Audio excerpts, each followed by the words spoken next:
누가복음. 예수님의 생애를 다룬 최초의 기록 중 하나로서 원래는 사도행전과 함께 두 권으로 구성된 하나의 책입니다. 두 책의 시작 부분을 비교해보면 동일한 저자가 썼다는 게 분명하고 초기 전승뿐 아니라 사도행전의 내용을 통해서도 저자가 누가로 확인됩니다. 그는 사도 바울과 함께 여행한 동료이자 동역자였으며 의사로도 알려져 있죠. 누가는 서문에서 우리에게 이 책을 쓴 방식과 목적을 소개하면서 예수님의 생애에 대한 다른 좋은 기록들이 많이 존재했음을 인정합니다. 그러나 그가 원한 것은 최대한 예수님의 초대 제자들의 목격담을 참고해서 우리 중에 이루어진 사실을 차례대로 기록하는 것이었는데요. 여기서 이루어진이라는 말이 누가가 이 책을 쓴 목적을 보여줍니다. 그는 예수님의 이야기가 단순한 옛 역사가 아니라 하나님과 이스라엘, 그리고 더 크게는 하나님과 온 세상 사이의 언약에 대한 긴 이야기의 성취임을 보여주기 위한 것입니다. 이 책의 구조는 매우 명확합니다. 긴 도입부에 세례 요한과 예수님의 이야기가 소개되고 3장부터 9장에는 예수님이 고향 갈릴리 지역에서 하신 사역이 자세히 묘사됩니다. 큰 중간 단락에는 예루살렘을 향한 예수님의 긴 여정이 그려지고 이는 이야기의 절정, 바로 예수님이 죽으시기 전 예루살렘에서의 마지막 일주일과 부활의 이야기로 이어집니다. 그 후에는 사도행전으로 넘어갑니다. 이 영상에서는 누가복음 전반부를 살펴보겠습니다. 긴 도입부는 세례 요한과 예수님의 탄생 이야기를 병행해서 들려줍니다. 여기 노년의 제사장 부부 사가랴와 엘리사벳이 등장하고 미혼의 젊은 여성 마리아와 요셉이 등장합니다.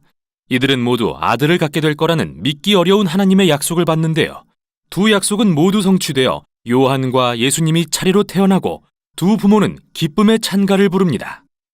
구약의 시편과 예언서의 언어로 가득한 이 찬가들은 두 아이가 하나님의 옛 언약들을 어떻게 성취할지 보여주는 한편, 이어질 이야기에서 각 아이가 맡을 역할을 미리 보여주죠. 먼저 요한이 토라와 예언서에 약속된 대로 이스라엘이 주님을 맞도록 준비시킬 선지자요 사자라면, 예수님은 이스라엘의 하나님의 통치와 열방에 하나님의 복을 가져오실 다윗에게 약속된 메시아 왕입니다. 아브라함에게 약속하신 대로요. 이후 마리아는 예수님을 봉헌하기 위해 예루살렘 성전으로 데려가는데 거기서 노선지자 안나와 시므온이 예수님을 보고 그가 누구신지 알아봅니다. 시므온은 이사야 선지자에게 영감을 받은 시를 지어 노래하며 이 아이가 이스라엘을 위한 하나님의 구원이며 열방의 빛이 될 거라고 선포합니다. 이 모든 기대를 안고 이야기는 중요한 다음 단락으로 넘어갑니다. 여기서 누가는 예수님과 그분의 사역을 소개합니다. 먼저 요단강에서 말씀을 선포하는 요한을 비춥니다. 그는 회개하고 세례를 받아 새롭게 되어 헌신하는 이스라엘이 되라고 외치면서 하나님 나라의 도래를 예비하고 있습니다. 그때 예수님이 이러한 새 이스라엘의 지도자로서 등장하시자 성령이 그분 위에 임하고 하늘에서 하나님의 음성이 들립니다. 너는 내 사랑하는 아들이다. 그러고 나서 누가는 예수님의 족보를 기록하는데 이는 다윗까지 이르고 아브라함을 넘어 창세기의 아담까지 거슬러 올라갑니다. 누가는 이렇게 주장합니다. 예수님은 하나님의 복을 가져오시는 이스라엘의 메시아 왕이십니다. 그리고 그분은 아브라함의 자손 이스라엘만이 아니라 아담의 자손 곧 온 인류를 위해 오셨습니다. 이어서 누가는 전략적으로 예수님이 고향 나사렛에 가시는 이야기를 배치합니다. 여기서 그분의 공생애가 시작되기 때문이죠. 회당에 가신 예수님은 일어나 이사야서를 읽으십니다. 주의 성령이 내게 임하셨으니 이는 가난한 자에게 복음을 전하고 포로된 자에게 자유를, 눈먼 자에게 다시 보게 함을 전파하며 눌린 자를 자유롭게 하려 하심이라. 여기서 예수님은 다른 복음서들과 마찬가지로 하나님 나라의 복음을 가져오시는 메시아 왕으로 묘사됩니다. 그런데 누가는 특별히 예수님의 사역의 사회적 의미를 강조합니다. 자유롭게 하다, 헬라어로 아페시스는 놓아준다는 뜻인데 레위기 25장에 기록된 고대 유대 관습인 희년을 의미합니다. 희년은 이스라엘의 모든 노예가 해방되고 사람들의 빚이 탕감되며 땅이 본래의 소유 가문으로 회복되는 해로서 해방하시는 하나님의 공의와 자비를 법적으로 재현한 것이죠. 또 예수님은 이 해방의 복음이 특히 가난한 자들을 위한 거라고 말씀하시는데요. 여기서 구약에 나오는 가난한 자 또는 히브리어로 아니라는 말은 단지 가진 돈이 적은 사람보다 훨씬 큰 범주를 의미합니다.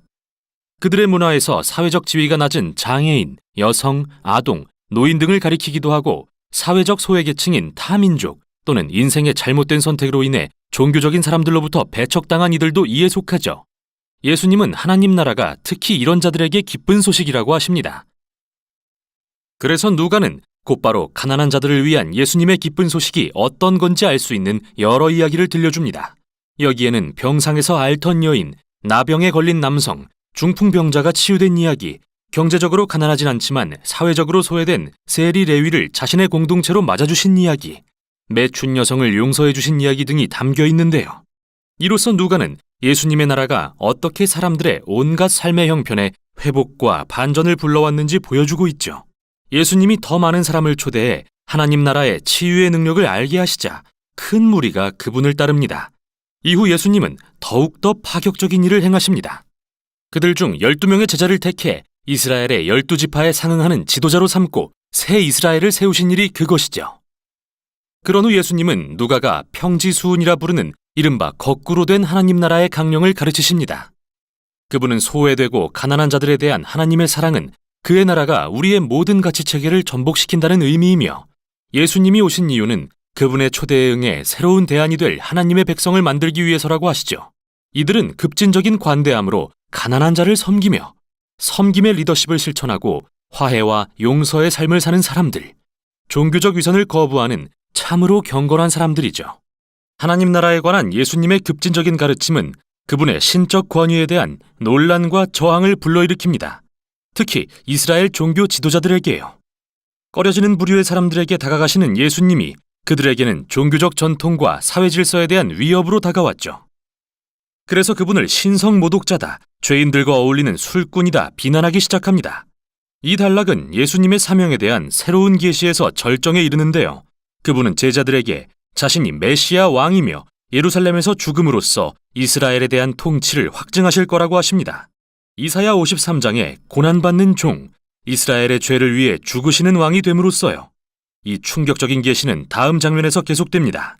예수님이 3명의 제자를 데리고 산에 올라가셨는데 갑자기 그들 앞에서 변모하십니다.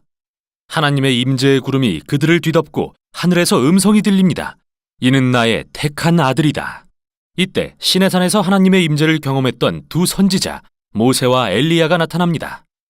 누가는 그들이 예수님이 예루살렘에서 이루실 일, 곧 그분의 떠나가심에 대해 말하고 있다고 하는데, 이 말은 헬라어로 엑소도스, 바로 출애굽 사건을 의미합니다. 즉 누가는 여기서 예수님을 새 이스라엘을 자유로 인도하고 개인적, 영적, 사회적 죄악의 모든 압제로부터 해방하실 새로운 모세로 묘사하고 있는 것이죠. 그러고 나서 이야기는 이제 후반부로 넘어갑니다. 우선 여기까지 누가복음의 전반부였습니다.